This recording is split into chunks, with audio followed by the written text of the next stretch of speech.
High high high, সব মানুষের ফসল লাগানো ফলানো সব কিছু হয়ে গেল।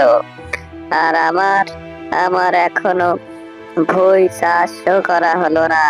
ভুঁইতে একটু যে কাজ করব সে টাকাও নেই।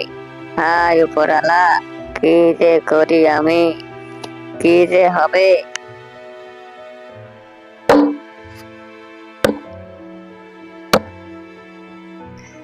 যাই বাড়ি যাই, কি করব আমি।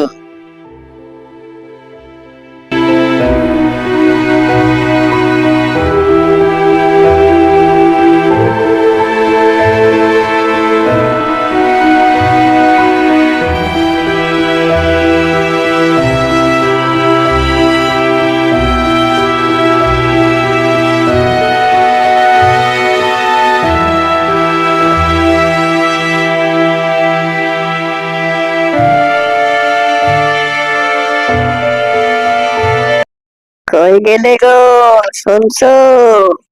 ও গিন্নি, কই এক গ্লাস পানি দাও তো। এই তো আছি।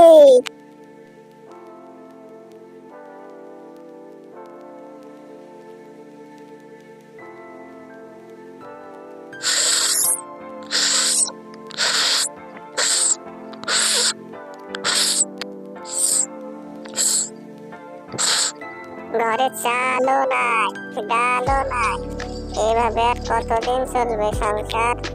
শুনেছি পাশের নাকি একজন টাকা ধার দেয়, তুমি যাও না, ওখান থেকে কিছু যদি পাও ওখান থেকে নিয়ে জমি ফসল ফলাতে পারবে। কাল সকালে যেও তুমি।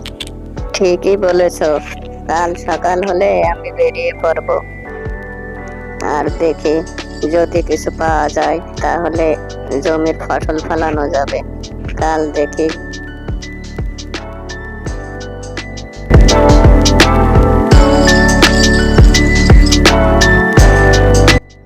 এই গরিব কপালে আর কি হবে, উপরওয়ালাই ভালো জানে এই গরিব মানুষটার কি আছে কপালে। এই তো সামনে যে বাড়িটা দেখা যাচ্ছে ওই বাড়িটাই মনে হয়, যাই গিয়ে দেখি, যদি কিছু ধার পাওয়া যায় তাহলে ভালো হবে খুব।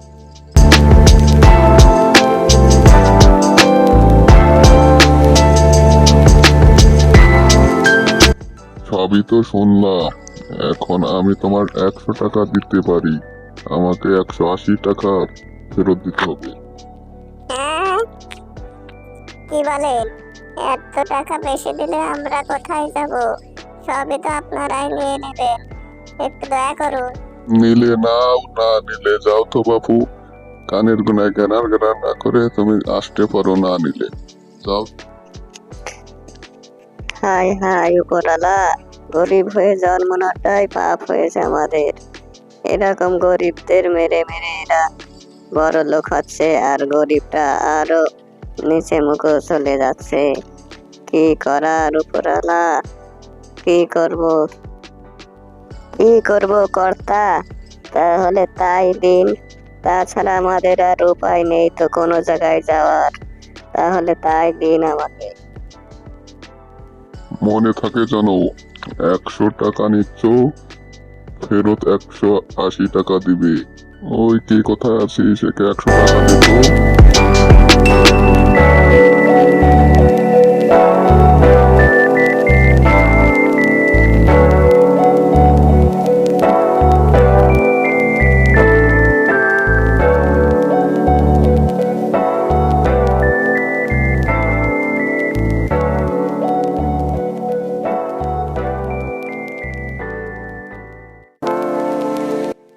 বুঝলে কিনলি, 100 টাকা ধার দিছে, এখন তাকে 180 টাকা ফেরত দিতে হবে।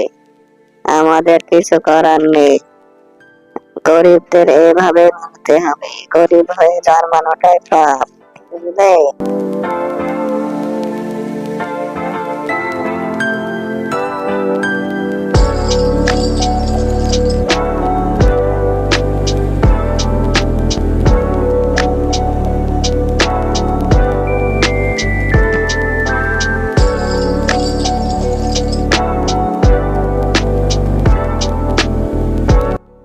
বাজার থেকে বীজ এনে বীজ তো বুনে দিলাম, জানি না ফসল কেমন হবে। ও পাশে মালিকের 100 টাকা 180 টাকা দিতে হবে, কি যে আছে কপালে।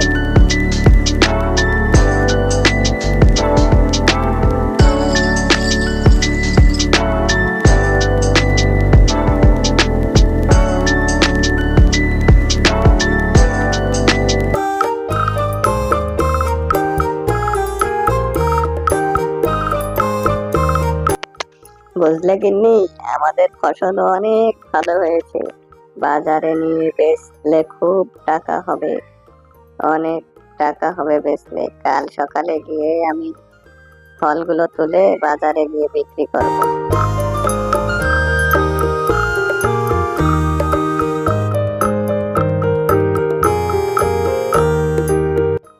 বাহ, কি সুন্দর ফল হয়েছে, দেখলেই মনটা ভরে যায়। তা যাই, ভালো করে তাড়াতাড়ি তুলে তাড়াতাড়ি হাটে নিয়ে বেচতে হবে। আজকে অনেকগুলোই ফল তোলা হয়েছে, যাই এবার তাড়াতাড়ি বাজারের দিকে যাই, সবগুলো বেচতে হবে, তারপরে বাসায় ফিরতে হবে।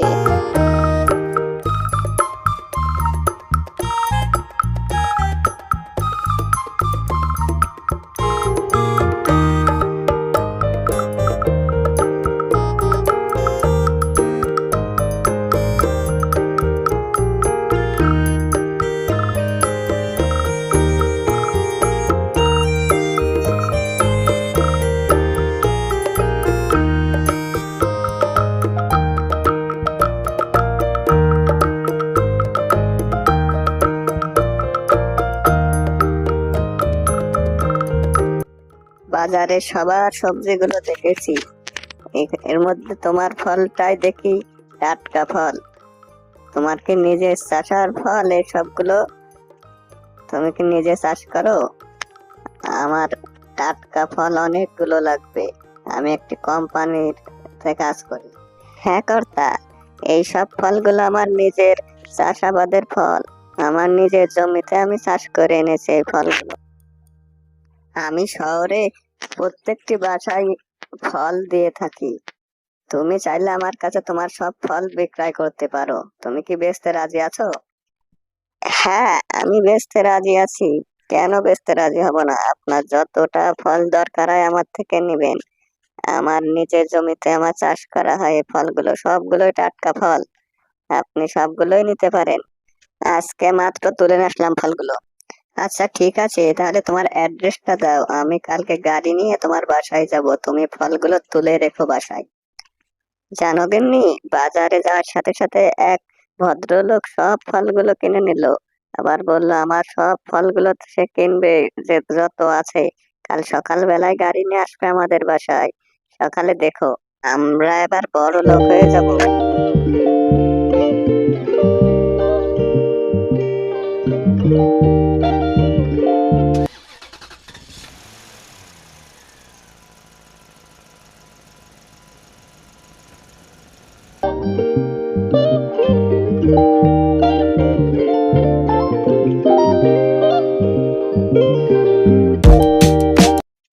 বাহ, আজ অনেকগুলো ফল তুলেছে তো। সব ফল টাটকা তো, না ফরমালিন যুক্ত ফল আছে? ফরমালিন যুক্ত ফল কিন্তু আমরা নিই না। না না, সবগুলো টাটকা ফল, আমি সকাল ভোরে সবগুলো ফলগুলো তুলে আনছি, আমরা বইতে কোনো কিছুই দিই না, সব টাটকা ফল। তাহলে তো বেশ, ফরমালিন মুক্ত ফল যদি আমাকে দাও, আমাকে উপকার হবে, আবার তোমাকে উপকার হবে। তাহলে এই নাও ফসলের দাম, এখানে এই ফসলের দাম, আরো 1 বছর তোমার ফসল ফলানোর টাকা দেয়া রয়েছে, যাতে তুমি ঠিকঠাক ফসল ফলাতে পারো। ঠিক আছে কর্তা, আপনি একটু চিন্তা করবেন না, আমি ফরমালিন মুক্ত ফলেই ফসল ফলাবো। আপনি এক ফোঁটাও টেনশন করবেন না, আপনাকে সব ফল দেব। কিন্তু সাবধান, ফরমালিন যুক্ত ফল দিলে কিন্তু তোমার থেকে আমি আর একটিও মাল নেব না, মনে থাকে জানো। হলে ফলগুলো আমার গাড়িতে তুলে দাও।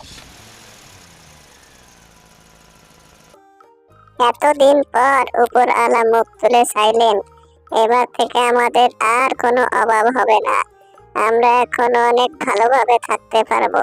ঠিকই বলেছো, সবই উপরওয়ালার ইচ্ছা। আমরা এবার চলো, এবার বড় একটি দালান ঘর তুলবো। এভাবে তারা ফসল বিক্রি করে অনেক বড় একটি দালান ঘর তৈরি করে। তারা সুখে শান্তিতে দিন কাটায়, তাদের আর দুঃখ রইল না।